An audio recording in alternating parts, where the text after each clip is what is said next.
So in this video, we are going to be doing a chapter summary of chapter 18 in Jane Eyre. So to jump right into it, chapter 18, we still have the guests at Thornfield, and Blanche, who we've been introduced to. She's lovely, she's high in status socially.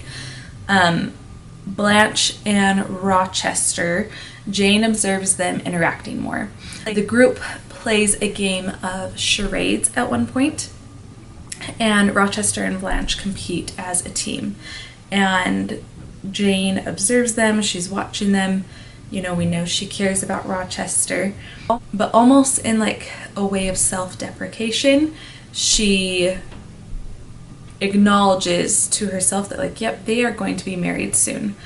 Blanche is going to be marrying Rochester because he is super rich, and Rochester would be marrying Blanche because she has the social status and she's beautiful. So Jane acknowledges that. And instead of just including my quote at the end, I'm actually going to include the quote from the chapter now because it pertains to that. And it says, yes, the future bridegroom, Mr. Rochester himself, exercised over his intended a ceaseless surveillance, and it was from this sagacity that this guardness of his, this perfect clear conscience of his fair one's defects, this obvious absence of passion in his sentiments towards her, that my ever-torturing pain arose. So again, this obvious absence of passion in his sentiments towards her. So he obviously doesn't care about her, and it's causing me pain because Jane, she can see that Rochester, does not like Blanche, and that causes her pain because she cares about him, she loves him, and yet she's like, yeah, it appears that they are going to be married very soon. Also within this chapter, a man named Mr. Mason arrives, and right away Jane is just kind of like, there's something off about you. So she doesn't really like him. She thinks he has this vacant look in his eyes. And from him, though, Jane learns that Rochester once lived in the West Indies along with Mr. Mason.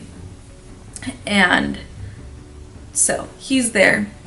And then when Rochester is out, a gypsy woman arrives, and she refuses to leave and insists on reading the fortunes of the people there. So Blanche Ingram, she volunteers to go have her fortune read, and she goes in you can kind of tell that she's got these like high spirits and confidence about what a fortune teller may have to tell her. But when she comes out, she doesn't say a whole lot, only that she thinks fortune telling is just a whole bunch of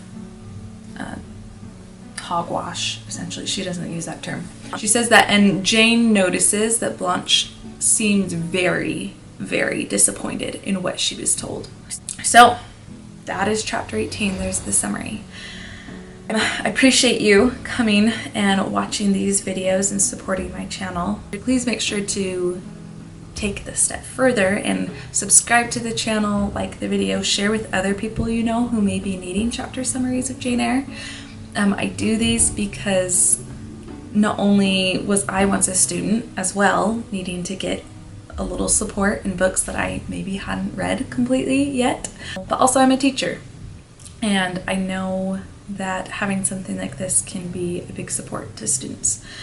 So please share. Again, thanks for watching, and I hope to see you back around.